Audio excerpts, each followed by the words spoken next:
The sound was too soft and too sad to be startling. "Hello?"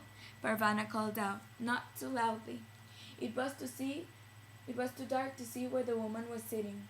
Parvana rummaged around her tray until she found a box of the matches she sold with the cigarettes. She struck one, and the light flared her up. She held the flame in the front of her, looking for the crying woman. It took 3 matches before she saw the figure huddled against the nearby wall. She kept striking matches so she could see as she made her way over to the woman. "What's your name?" Parvana asked. The woman kept crying. "I'll tell you my name then. It's Parvana. I should tell you that my name is Kasim, because I'm pretending to be a boy. I'm dressed up like a boy so that I can earn some money. But I'm really a girl.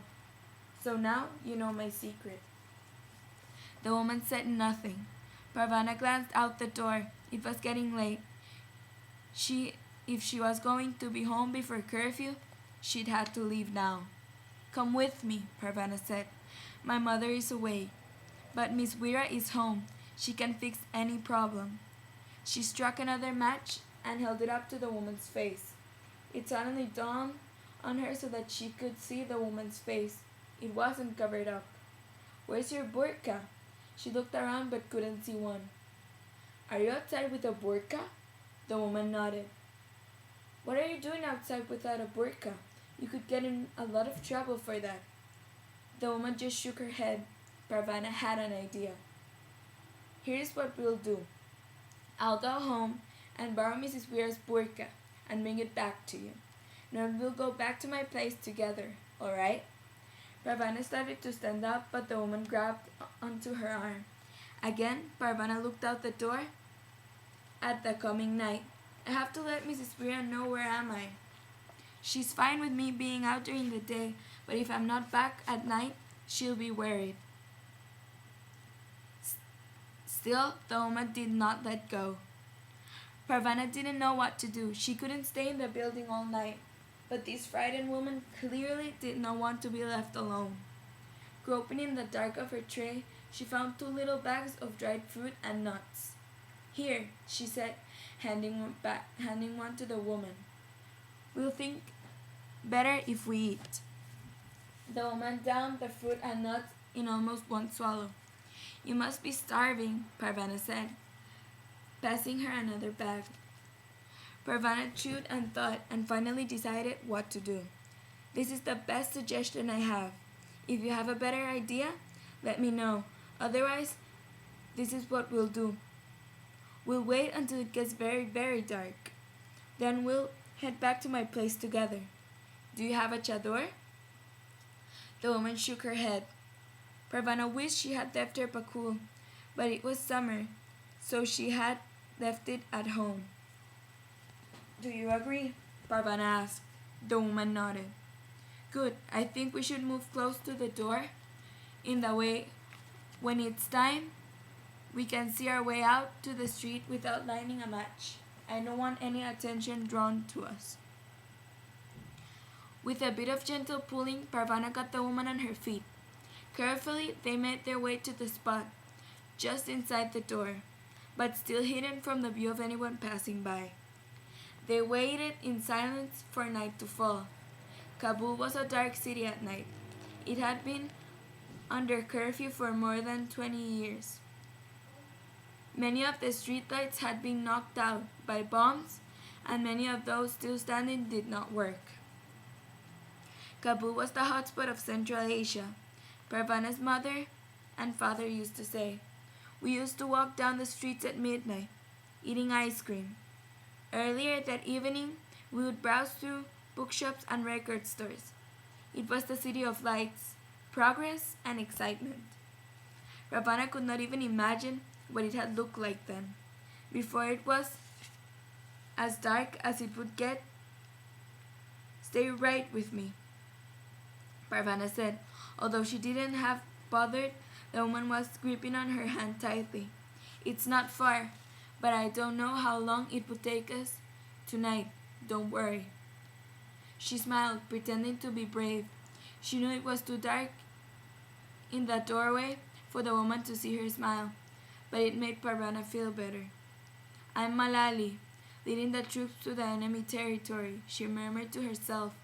That helped too, although it was hard to feel like battle heroine with a cigarette tray and hanging around her neck. The narrow, winding streets of the marketplace were very different in the dark. Parvana could not hear their footsteps echo along the narrow corridors.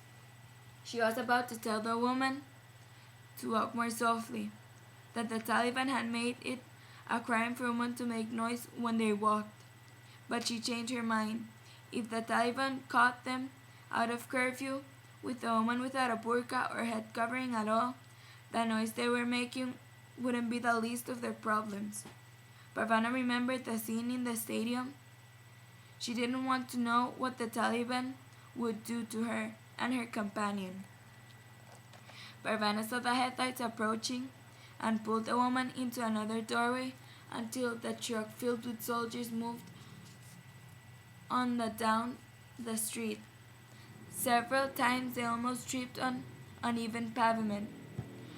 For one long, heart-stopping minute, Parvana thought she was lost. Finally, she got her bearings and kept moving. When they got to Parvana Street, they started to run. She pulled the woman along with her. She was so scared by this point she thought if they didn't get home right away, she would collapse. "You're back!" Mrs. Weir was so relieved. She hugged both Parvana and the woman before she realized what she was doing. "You've brought someone with you. You're very welcome here, my dear." She took a critical look at the woman. "Parvana, you didn't bring her through the streets like that, with no burqa."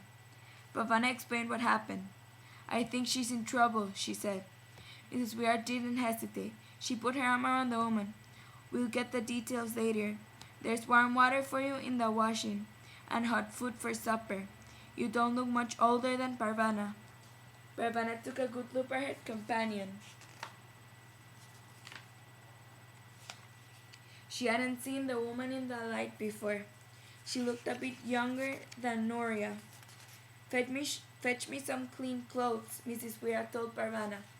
Parvana took the shawl camise of her mother out of the cupboard, and Mrs. Weir took the young woman into the washroom and closed the door. Parvana restocked her tray for the next day. She spread the meal cloth out on the floor.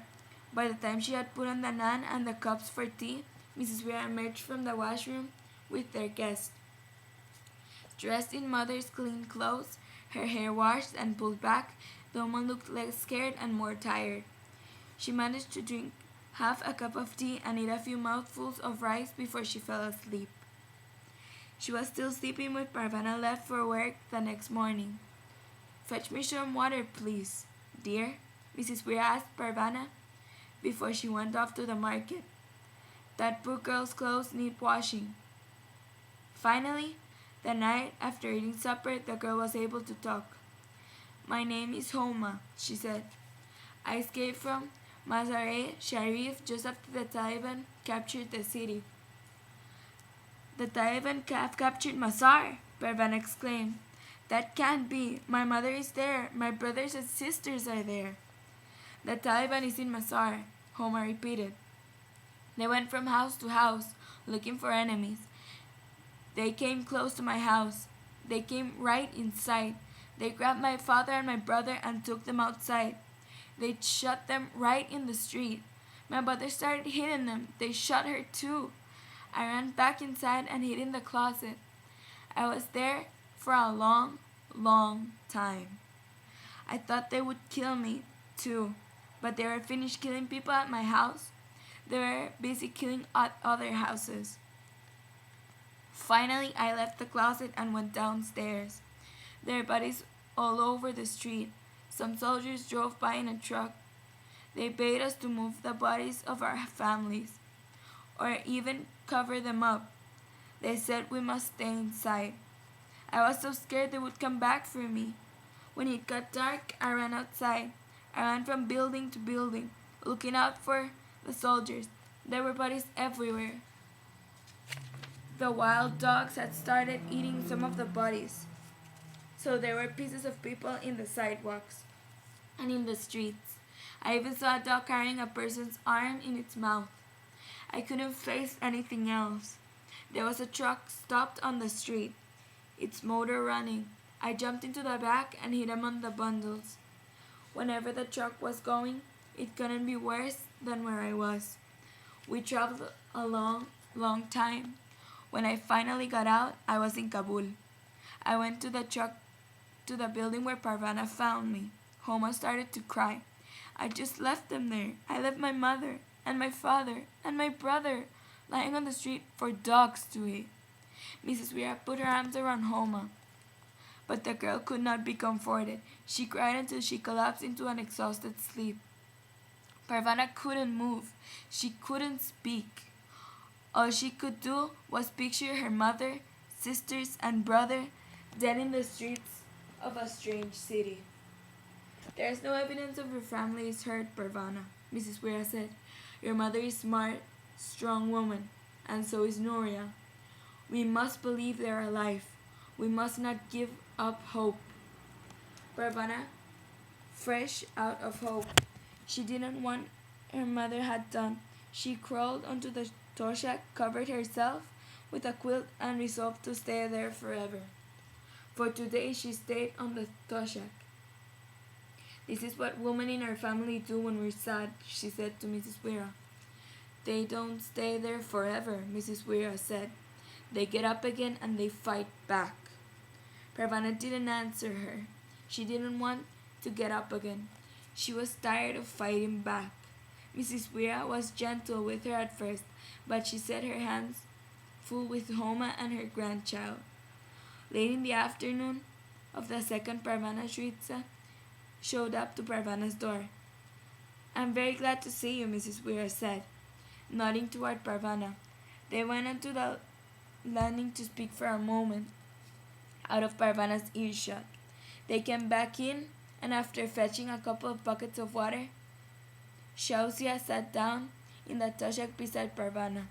She talked about ordinary things for a while, how her sales had been, how people she'd seen in the market, conversations she had with some of the tea boys and other working boys.